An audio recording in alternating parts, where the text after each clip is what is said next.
Welcome. My name is Cynthia Novak, and I'm a professional astrologer in Arlington, Texas. You're joining me in my front yard garden, and we are going to talk about the powerful planetary configurations in spring 2014. Mostly I want to focus on April, but since this spring the planetary configurations last so long, we have either a long time to feel the pain or to really learn how to gain from that. First big planetary configuration is Pluto. I know, they said he's not a planet. They took him out of the thing, but the truth is that they just didn't want to make more powerful planetoids. They didn't want to add them, so they took Pluto out. Anybody who's ever had their astrology chart read or experienced a Pluto transit, which means the planet in the heavens, as it triggers your personal planets, how you think, how you feel, how you love, how you desire, how you talk, know that Pluto is an archetype or a power with us. So what does a Pluto transit feel like? It feels like it's pulling you, calling you to something that's a little scary. It's pulling you out of your comfort zone, and you know that you're going to have to take a deep breath, take a risk, and go with it, even though you will lose what you have. But to ignore it will feel more like you will die of stagnation. The other big planetary configuration is Uranus, the restless planet of change. It's like, oh my gosh, how good is that? Pluto's pulling us towards us. Uranus says go.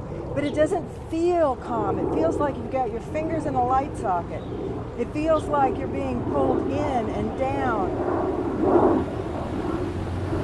And at any moment, a big pickup truck in Texas is going to drive by and stare at you. That's a Uranus transit. The expected, you might think, but suddenly it's not where you want to be, where you want it to be, and you feel thrown out of your comfort zone. The third big player is Mars. Mars is the god of war. We know that. Anyone who's ever had a mythology class or ever read about a warrior knows that Mars is fierce. But Mars is also about being of service, diving in, running into the fire, running into battle. And Mars is a planet of action. Fourth player, Jupiter. Oh, Jupiter's good. He's big, he's fat, he's round, he has many moons. We can see him in the heavens. He's very bright. Jupiter is the optimist. He's the guru, the teacher, the trainer, the storyteller. So what we have strong in April and powerful all spring is the opportunity to acknowledge what is pulling us, even though it's terrifying, to deal with the unexpected, even when we want our own spot to ourselves, to take action, even when it's scary, to go charge forward. Think of a powerful Mars as an activist or a person of service. And Jupiter, because we're looking for something bigger, brighter, stronger, and there's an optimist in us that knows we can go forward. In astrology, the fact that these are at four corners are called stressful aspects. Squares, like going to an intersection without a stop sign and they kind of run into each other. So you can see Jupiter on the political stage. Oh my gosh, is it really good to have a political power monger who feels very optimistic? It might not, depend on you. Jupiter's politicians. But the Mars is that angry voice.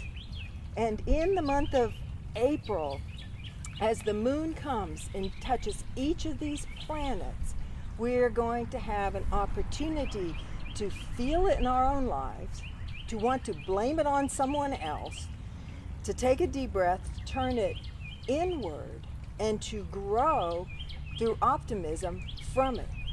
The tricky thing is Mars, the action planet, appears to be going backwards in the heavens. Astrologers and astronomers alike call that retrograde or turning inward. Think of it as an ulcer Think of it as something that's pulling the energy in. Stress, tension, fear. So what do you need to do to appease Mars? Take some action, no matter how small. To take a risk, to be present, to know that it's going to be scary, and to realize that Jupiter is the journey through life. Okay, so what are those big dates? What are those big dates? March 31st, the moon. Why am I talking about the moon? The moon moves around the heavens really fast. Yes, he does. In fact, in India, they call him Chandra the rabbit because he hops around. And yes, they call him a he, but in Western, it's a she. It balances. So anyway, so the moon sits next to Uranus, the unpredictable, on March 31st. On April 6th, the moon joins Jupiter. Yes, let's try it. Yes, let's go for it. On April 14th, the moon joins Mars. This is really irritating me, and I don't want to have to pay my taxes, and the whole thing is driving me crazy. And yes, people may very well be demonstrating in the streets about their taxes or whatever.